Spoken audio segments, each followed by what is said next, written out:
하나님 말씀 보시겠습니다. 시편 130편 1절부터 8절까지 말씀입니다.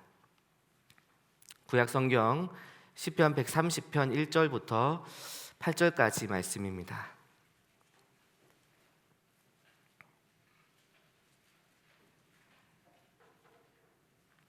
말씀을 교독해서 읽도록 하겠습니다. 마지막은 함께 읽겠습니다. 여호와여, 내가 깊은 곳에서 주께 부르짖었나이다.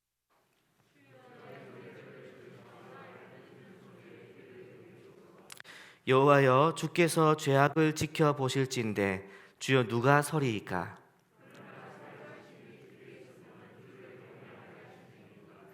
나 곧 내 영혼은 여호와를 기다리며 나는 주의 말씀을 바라는도다.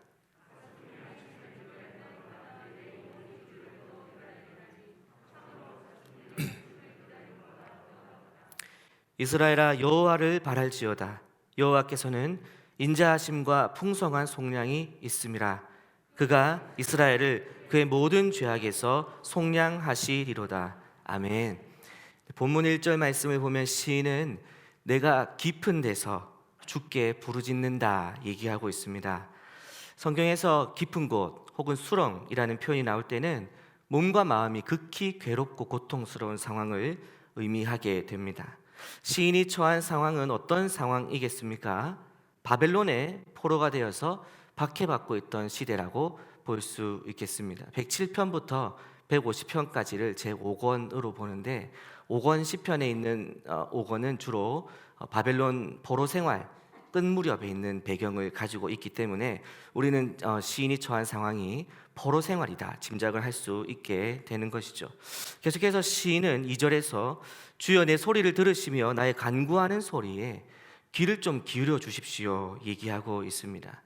자신의 처지를 깊은 곳에서 건져내 주실 분, 그분은 하나님밖에 없다는 것을 시인은 알고 하나님께 도움을 요청하고 있는 것입니다.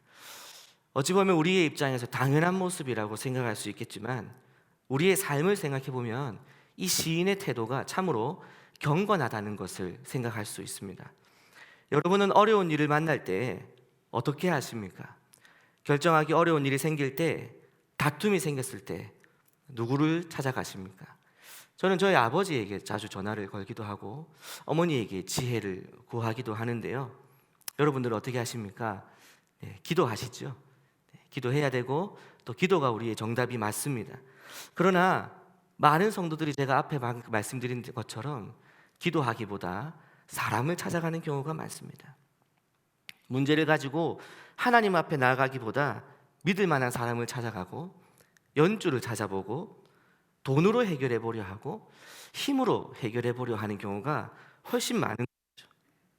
그나마 어려운 문제는 이렇게 사람이라도 다른 도움이라도 찾아보려고 하는 경향이라도 있지, 조금이라도 간단한 문제다 싶으면 어떻게 하십니까? 스스로 해결하려고 합니다. 누구에게도 도움을 받지 않아도 된다고 생각하는 것이 우리의 모습입니다. 우리는 입으로는 하나님이 우리의 삶의 주인입니다 라고 이야기하면서 하나님을 의지한다고 말하면서 중요한 문제 앞에서는 하나님을 잘 찾지 않습니다. 급한 문제 앞에서 하나님의 이름을 부르지 않습니다. 그냥 내가 해결하거나 빨리 해결해 줄 수 있는 해결사를 찾게 마련이라는 것입니다.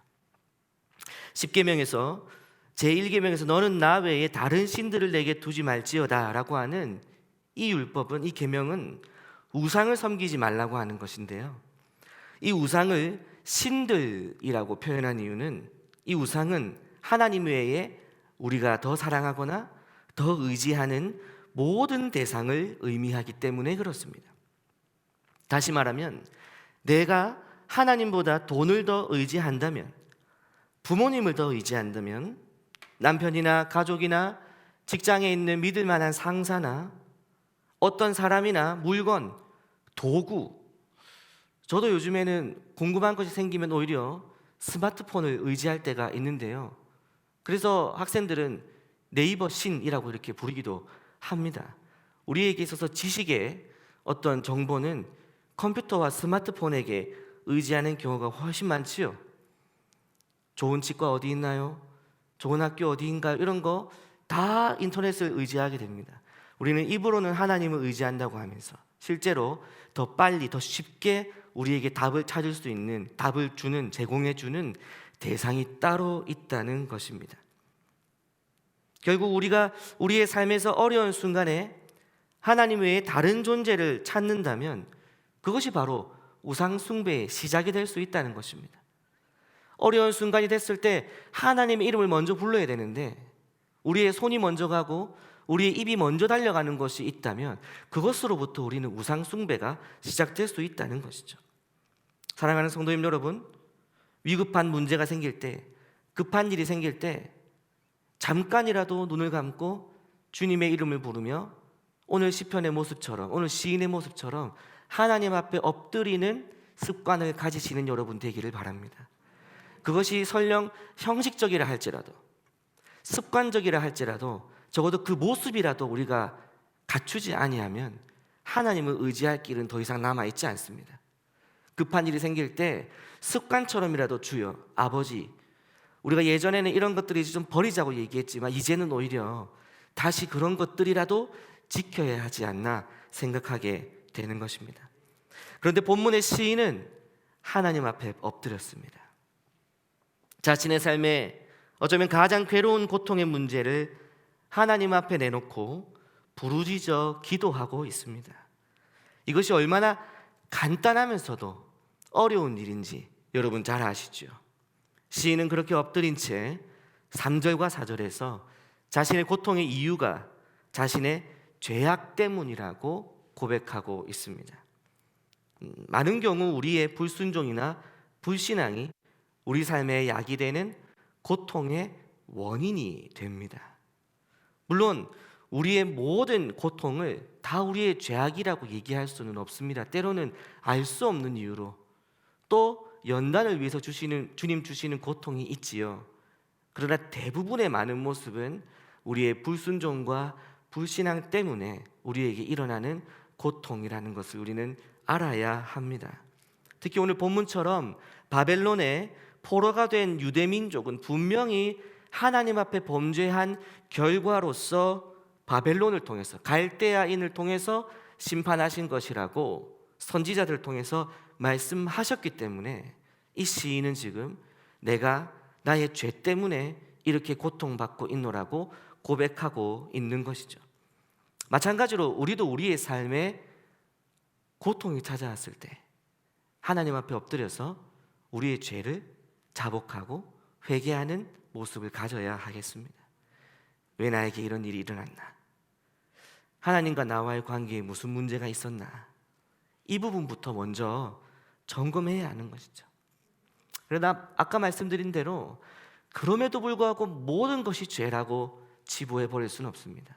특히 어떤 사람이 고통받고 있을 때 그 사람에게 가서 죄의 문제가 없는지 점검해 보라는 권면을 해서는 안 되겠죠.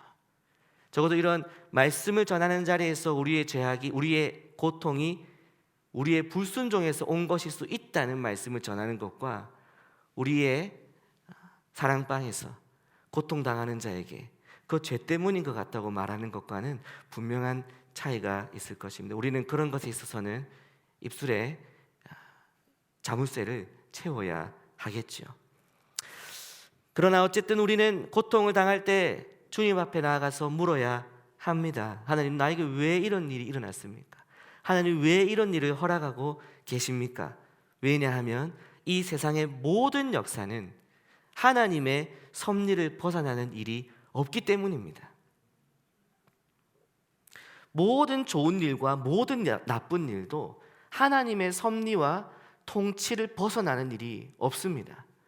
우리는 때로는 이런 일은 하나님이 허락 안 하셨을 거야 라는 생각을 하고 싶어 합니다. 그러나 안타깝게도 이 세상에, 이 지구상에, 이 우주에 일어나는 모든 일은 하나님의 통치와 섭리를 벗어나는 일이 하나도 없습니다. 그러면 우리에게 일어나는 어떤 고통이라도, 어떤 행복한 일이라도 다 하나님과 관계되어 있다는 것이죠. 그러면 우리에게 일어난 그 일의 해답은 누구에게 있는 것이죠? 하나님에게 있는 것입니다. 그러면 지금 나의 고통의 원인을 누구에게 가서 답을 들어야 되는 것입니까? 하나님 앞에 나아가야 되는 것이죠. 그래서 우리는 다시 기도의 자리로 나와 엎드려야 하는 것입니다. 그런 점에서 시인은 4절에서 계속해서 사유하심이 주께 있다 이렇게 얘기합니다. 여기서 이 사유는 용서, 죄사함을 의미하는데요, 문제의 해결이 하나님의 손에 있다는 것을 시인은 알고 있었기 때문에 자신의 민족이 지금 바벨론의 포로가 된 이유가 무엇입니까? 하나님 앞에 불순종한 죄악 때문이지요. 그럼 이 죄악에 대한 용서가 있어야 바벨론 포로 생활이 끝이 나겠지요. 그럼 이 용서를 받기 위해서는 누구의 용서가 필요한 것입니까? 하나님의 용서가 필요한 것입니다. 그래서 시인은 사유하심, 죄사함이 하나님 손에 있음을 알기에 주님을 경외합니다 라고 고백하고 있는 것이죠.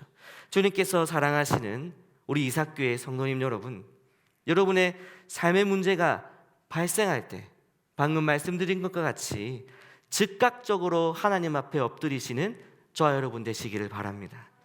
그 일을 통해서 하나님께서 지금 나에게 무엇을 말씀하시는지를 기도의 자리에서 들으실 수 있기를 바랍니다. 기도의 자리에 해답이 있고 기도의 자리에 묶인 것이 풀어지는 역사가 일어날 줄로 믿습니다. 이제 5절과 6절을 보겠습니다. 오늘 말씀을 준비하면서 원고를 쭉 써놓고 우리 행정 수석 목사님인 황성훈 목사님께 몇 시까지 마칩니까? 그랬더니 35분까지라고 말씀을 하시더라고요. 제가 써놓은 원고를 보니까 9시는 되겠더라고요. 그래서 큰일이다 해서 다 날렸는데 절반 갔는데 8분입니다. 마음이 굉장히 여유가 있고 느긋하게 말씀을 전할 수 있겠다는 은혜의 강물처럼 이렇게 제 마음이 편안해졌습니다. 5절과 6절은 그런 의미에서 같이 한번 읽어보겠습니다. 합독해서 읽겠습니다. 나 곧 내 영혼은 여호와를 기다리며 나는 주의 말씀을 바라는도다. 파수꾼이 아침을 기다림보다 내 영혼이 주를 더 기다리나니 참으로 파수꾼이 아침을 기다림보다 더하도다. 아멘. 오늘 설교 제목이 바로 이 5절과 6절에서 뽑아낸 것인데요, 오늘 설교의 제목은 기다림의 미학입니다. 시인은 지금 5절과 6절에서 내 영혼이 여호와를 기다린다 이야기하고 있습니다. 그 기다림이 파수꾼이 아침을 기다리는 것보다 더 간절하다 얘기합니다. 그리고 그 말을 6절에서 2번이나 합니다. 얼마나 간절한지를 우리가 짐작할 수 있겠죠. 여러분, 파수꾼이 아침을 기다리는 간절함이 얼마나 간절한지 짐작이 되십니까? 군생활을 하신 분은 짐작하시겠지만 그렇지 않으면 파수꾼이 아침을 기다리는 게 무슨 말인지 별로 짐작되지 않습니다. 목마른 사슴이 시냇물을 찾기에 갈급함같이 내 영혼이 주를 찾기에 갈급하나이다. 우리가 심정적으로는 그게 얼마나 갈급한지 알지만 우리는 목마른 사슴이 되어본 적이 없기 때문에 그게 어느 정도의 목마름인지 정확하게 이해하기는 어렵습니다. 이것을 좀 정확하게 이해하기 위해서, 이 간절함을 이해하기 위해서 제 수준에서 가장 이해가 되는 간절함을 한 가지 생각해 보았습니다. 고속도로 휴게실에서 화장실로 달려가는 장염 환자의 간절함. 다시 말씀드릴까요? 고속도로 휴게소에서 화장실을 향해 달려가는 장염 환자의 간절함. 이건 저의 경험입니다. 장례가 있어서 교구 사역을 할 때, 다른 일산에서 사역을 할 때 분산인가로 가던 길이었던 것 같습니다. 장염이 있었어요. 그래서 먹으면 안 되는데 또 교구 장례를 가다 보면은 또 휴게소에서 별미를 또 먹게 되지 않습니까? 그걸 참아야 되는데 괜찮겠지 하면서 먹었더니 안 되는 겁니다. 근데 또 성도님들한테 그것 때문에 뭐 차를 딜레이할 수 없으니까 100km를 더 가기로 마음을 먹고 달렸습니다. 50km를 지나서부터 사인이 오는데 주님 한 번만 살려주십시오. 이번에 한 번만 도와주시면 제 평생 주님께 헌신하겠습니다. 주님 지금 50km가 남았는데 저는 더 이상 견딜 수가 없어요. 지금 한 번만 도와주십시오 하면서 화장실로 달려갔던 그날을 생각하면서 고속도로 휴게소에서 화장실을 향해 달려가는 장염 환자의 간절함이 파수꾼이 아침을 기다리는 그 간절함이라고 여러분들이 이해하시면 될 것 같습니다. 근데 여러분, 그렇게 막 달려갔는데 줄이 길게 서 있으면 어떨까요? 폐쇄 이렇게 돼 있으면 어떨까요? 엄청난 절망감이 오겠지요. 맨 너무나 아픈데 해결할 방법이 없으면 얼마나 답답하겠습니까?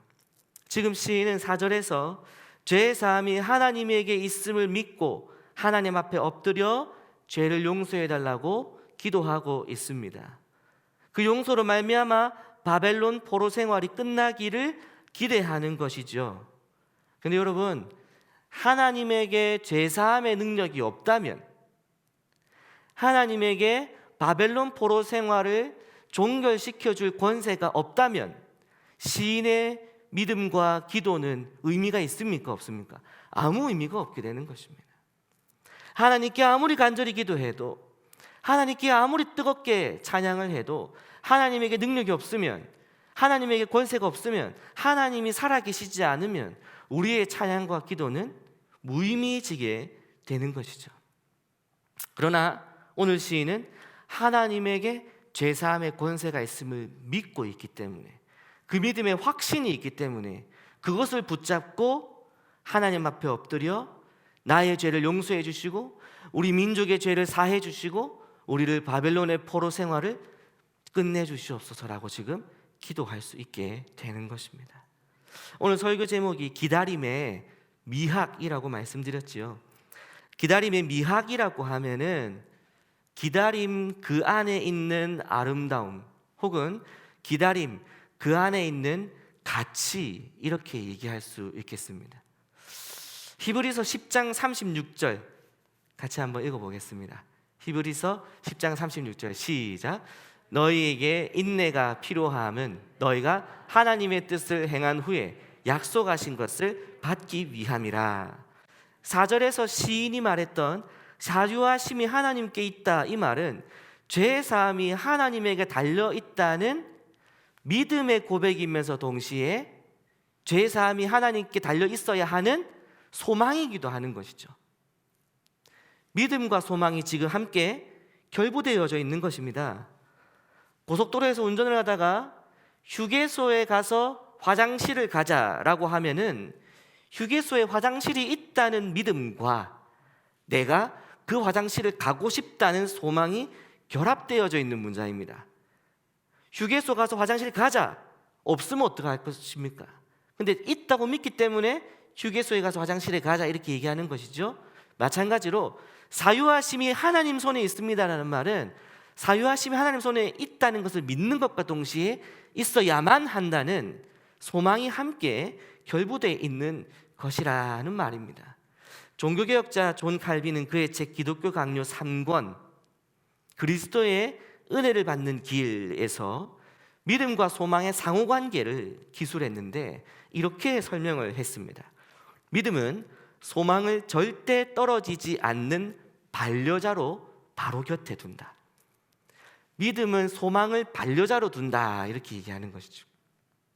아니, 믿음이 소망을 낳는다, 이렇게 또 표현합니다. 또한 소망이 없으면 믿음은 헛된 것이고 믿음의 확신이 없으면 소망은 물거품이 된다, 이렇게 얘기하고 있습니다. 여러분, 이 내용을 제가 이 뒤에서 다시 좀 쉽게 설명을 드릴 텐데요. 시인은 7절과 8절에서 이스라엘아 여호와를 바랄지어다, 이렇게 얘기합니다. 왜냐하면 여호와께서 인자한 분이시고 구원이, 죄사함이, 속량이 그 안에 풍성이 있기 때문에 우리는 여호와를 바라야 한다, 이야기하는 것이죠. 그 인자하심과 구원의 능력으로 우리를 모든 죄악에서 구원하실 것이라고 시인은 소망과 확신 가운데 믿음으로 고백하고 있는 것입니다. 그러므로 시인이 7절과 8절에서 여호와를 바라라, 여호와를 소망하라고 말하는 그 이유는 그 소망의 대상이신 하나님께서 약속을 지키시는 분이시기 때문에, 약속을 지키실 것이라는 그 믿음의 근거로 하나님이 베푸실 은혜를 소망으로 삼는 것입니다. 약속을 지킬 만한 사람이 우리의 소망이 돼야겠죠. 약속을 지키지 않는 사람은 우리는 소망으로 삼을 수 없습니다. 온전히 약속을 지키시는 하나님, 약속을 지킬 능력이 있는 하나님, 그분이 우리의 소망이 되어야 하고 그분을 우리는 바라보아야 하는 것입니다. 시인은 하나님이 반드시 이루실 수 있다, 그리고 반드시 이루실 것이다, 그 확신이 있었기 때문에, 그 확신을 근거로 소망을 품었기 때문에 아침을 기다리는 파수꾼처럼 간절하게 여호와를 기다리고, 그리고 오늘 설교의 제목처럼 그 기다림은 가치 있는 것이고 그 기다림은 아름다워지는 것입니다. 이것이 바로 믿음의 기다림의 미학인 것이죠. 이제 말씀을 정리하겠습니다. 오늘 우리는 시편 말씀을 통해서 믿음과 소망의 관계를 먼저 살펴보았습니다. 이제 마지막으로 하나님 안에 믿음과 소망을 둔 자가 가져야 할 마지막 한 가지를 이야기해 드리려고 합니다. 많은 신학 주석책에서 믿음을 설명할 때 두 가지 기둥을 제시합니다. 하나는 소망이고 다른 하나는 인내입니다. 우리는 성경에서 믿음, 소망, 사랑을 자주 얘기하다 보니까 믿음, 소망하면 사랑을 잘 연상시키지만 믿음의 본질을 설명할 때에는 믿음은 소망과 인내라고 하는 두 기둥 위에 서 있는 것이 믿음이라는 것이죠. 여러분, 하나님이 우리의 유일한 소망이라는 것을 믿으십니까? 우리의 고통을 해결하시고 우리의 오랜 문제를 해결하실 분이 하나님 한 분이시라는 것을 믿으십니까? 그렇다면 우리에게 남은 것은 무엇일까요? 데살로니가전서 1장 3절을 또 같이 읽겠습니다. 너희의 시작, 너희의 믿음의 역사와 사랑의 수고와 우리 주 예수 그리스도에 대한 소망의 인내를 우리 하나님 아버지 앞에서 끊임없이 기억함이니. 바울은 데살로니가 교회를 칭찬하면서 그들이 믿음으로 어떤 삶을 살았고 그 믿음 때문에 어떤 사랑의 수고를 했으며 소망을 어떻게 인내로 지켜냈는지 그것을 칭찬하고 있습니다. 그러면서 아주 멋진 문장을 만들어냈죠. 소망의 인내. 근데 이 소망의 인내는 무엇을 근거로 가지게 됩니까? 그 소망을 이루실 하나님에 대한 신뢰와 확신과 믿음이 있어야만 소망의 인내가 있을 수 있는 것이죠. 그래서 믿음과 소망과 인내는 함께 가게 되는 것입니다. 아까 읽었던 히브리서 10장 36절도 다시 한번 같이 읽겠습니다. 시작. 너희에게 인내가 필요함은 너희가 하나님의 뜻을 행한 후에 약속하신 것을 받기 위함이라. 그러므로 인내가 필요한 이유는 무엇입니까? 하나님에 대한 확신, 믿음, 그리고 하나님께서 하나님을 믿는 믿음 때문에 품은 그 소망, 그 소망이 이루어지기 위해서는 무엇이 필요하다는 것입니까? 인내와 기다림이 필요하다는 것입니다. 주님께서 사랑하시는 우리 이삭교회 성도님 여러분, 오늘 여러분에게 또 우리에게 많은 소망이 있으실 것입니다. 새해를 시작하면서 특별 새벽 기도를 또 참석하시면서 기도의 자리에서 어떤 기도 제목을 놓고 기도하십니까? 병 낫기를 위해서, 직장을 위해서, 사업을 위해서, 자녀를 위해서, 진로를 위해서 수많은 기도의 제목들이 있지 않습니까? 그 소망을, 그 기도의 제목들이 우리의 소망들이죠. 그 소망 중에는 욕망도 있고 욕심도 있을 것입니다. 하나님께로부터 오지 않은 헛된 욕망과 욕심도 분명히 있습니다. 우리의 소망 중에. 그러나 그런 헛된 것들은, 헛된 욕망과 헛된 욕심은 주님께서 연기처럼 흩어버리실 것입니다. 이것이 의미하는 것은 우리에게 있는 헛된 욕심과 욕망도 하나님 앞에 가감없이 기도하시라는 것입니다. 그건 하나님이 결정하실 문제예요. 내가 알아서 하나님 이런 것은 좀 넘사스러워서 기도드리지 않겠습니다. 하나님 제가 막 이런 기도 제목이 있는데 요거는 제가 처리하겠습니다. 이게 믿음이 없는 모습입니다. 우리가 기도의 자리에 자꾸 나아가야 되는 이유는 서두에서 말씀드린 대로 우리 인생의 통치를 하시고 우리 모든 세상 가운데에 하나도 하나님의 섭리와 상관없는 일이 없기 때문에 우리는 우리 삶의 모든 문제를 가지고 아주 작은 문제까지도 하나님 앞에 기도를 해야 합니다. 헛된 것이든 악한 것이든 다 구해야 합니다. 하지만 하나님께서 연기처럼 흩어버리실 것은 흩으시겠지요. 중요한 것은 무엇입니까? 하나님께서 허락하신 믿음의 소망들의 문제입니다. 하나님께서 주신 소망들은 어떤 것입니까? 결코 흩어지지 않고 흘려버리지 않으십니다. 하나님께서 주신 약속들은 반드시 성취하실 줄을 믿으시기 바랍니다. 하나님께서 허락하시고 약속하시고 우리에게 꿈꾸게 하신 것들은 하나님으로부터 온 약속과 하나님으로부터 온 소망들은 반드시 이루어진다는 것을 믿으시기 바랍니다. 그렇기 때문에 우리는 기도하는 것입니다. 하나님이 그 소망을 이루실 것이기 때문에, 하나님은 그 소망을 넉넉히 이루실 수 있는 능력이 충만하시기 때문에 우리는 얼마든지 하나님께 그 기도의 제목들을 가지고 기도할 수 있는 것이죠. 물론 우리가 그럼에도 불구하고 기도가 힘든 이유는 기도의 응답의 때를 알지 못하기 때문입니다. 하나님께서는 하나님의 때에 하나님의 방법으로 일하신다는 것을 많이 들어보셨죠? 저도 성격이 급합니다. 온유하지 못합니다. 하나님께 기도할 때마다 이번 주 안에 해결해 놓으십시오 기도할 때도 있습니다. 이번 주도 깁니다. 주님, 기도 끝나고 일어나기 전에 다 해결해 놓고 제가 갔을 때 그 결과를 보고 싶습니다. 아주 악한 기도죠. 이렇게 못됐습니다, 제가. 그런데 이렇게 기도하지만은 하나님의 때에 이루어진다는 것을 우리는 알고 있습니다. 알고 있기 때문에 우리는 때를 써보는 것이죠. 그러나 괴로운 것은 무엇이냐면 하나님께서는 때를 알려주지 않으신다는 겁니다. 그래서 우리는 그 때를, 성취의 때를 기다리는 것이 고통입니다. 괴롭지요. 그러나 사랑하는 성도님 여러분, 아무리 긴 줄이라도 그 줄 끝이 보이면은 기다릴만 합니다. 기다릴만 합니다. 왜냐하면은 내가 반드시 저 줄 끝에 내 일을 해결할 수 있다는 확신이 있기 때문이죠. 우리가 하나님의 때가 언제인지 모름에도 불구하고 우리의 소망에 인내를 할 수 있는 이유는 하나님은 우리의 소망을 반드시 이루실 분이시라는 그 믿음과 그 확신이 있기 때문이라는 것을 믿으시기 바랍니다. 그때 알면 좋지만 몰라도 괜찮습니다.